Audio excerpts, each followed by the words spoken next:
Hello, je m'appelle Johanna, je suis maman de 3 enfants, Liam 8 ans, Nina 6 ans et demi et puis le petit dernier Abel qui a 11 mois. Je suis passionnée par les relations humaines et le développement personnel. Alors, qu'est-ce qui m'a amenée à créer du contenu sur les réseaux sociaux ?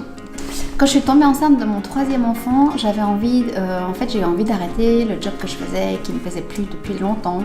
Donc en fait, j'ai décidé, j'avais envie de quelque chose de créatif, de partage, quelque chose qui me correspondrait plus.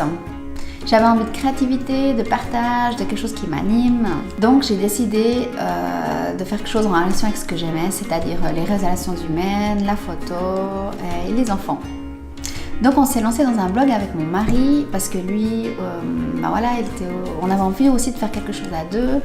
Et puis lui, il aime bien tout le côté création du blog, les films, la caméra. Et on avait envie de faire quelque chose à deux. Quel est votre plus grand objectif en tant que blogueuse ?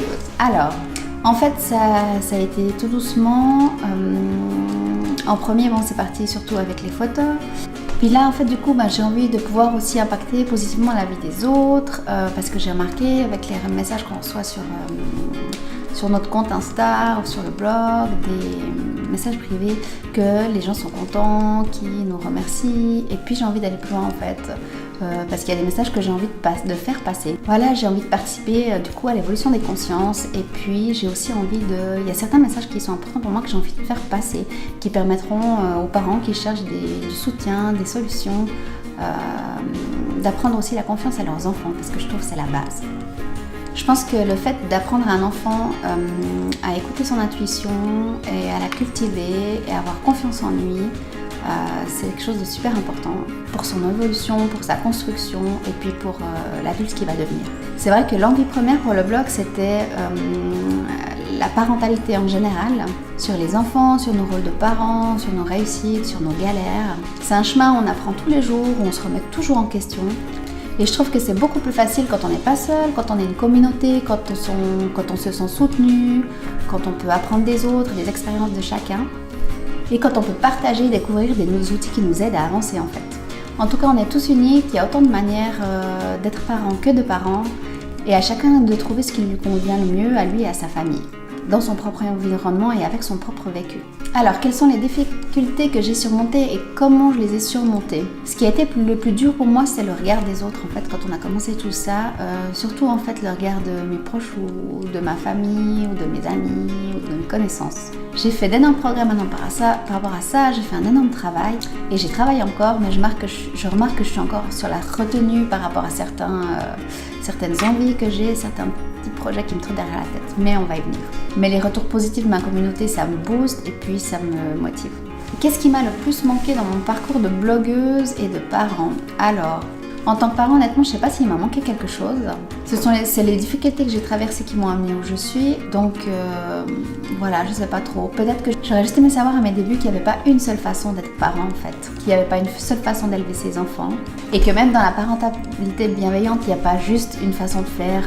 Voilà, c'est pas juste, il faut faire comme ça. C'est vraiment, il y a des expériences qui m'ont amenée à comprendre que même quand on est dans la parentalité bienveillante, il y a des choses qui ne correspondent pas à tout le monde. Il n'y a pas qu'une façon de faire, il n'y a pas qu'une vérité. Ça, je trouve, en fait, c'est hyper important. Sinon, en tant que blogueuse, moi, je sais pas, je suis encore en train d'apprendre, alors voilà. De quoi es-tu la plus fière ?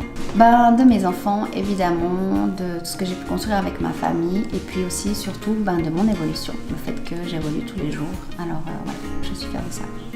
Si je pouvais partager une info à quelqu'un qui voudrait aussi partager du contenu sur les réseaux sociaux, c'est uniquement d'être soi-même, naturel, de ne pas chercher à faire comme les autres, parce que de toute façon, je pense que ça se ressent. Alors, quels sont les livres qui m'aident et que je conseillerais ? Donc, j'en ai pris quelques-uns là. Alors, tout d'abord, j'aime beaucoup Être parent en pleine conscience de Mila et John Kabat-Zinn. J'adore ce livre. Un livre que j'aime beaucoup et qui m'aide beaucoup. C'est pas un livre en fait spécifique pour les parents ou les enfants. Par contre, je trouve qu'il est super parce que ça a des répercussions sur les enfants. Voilà, ça sortie de zone.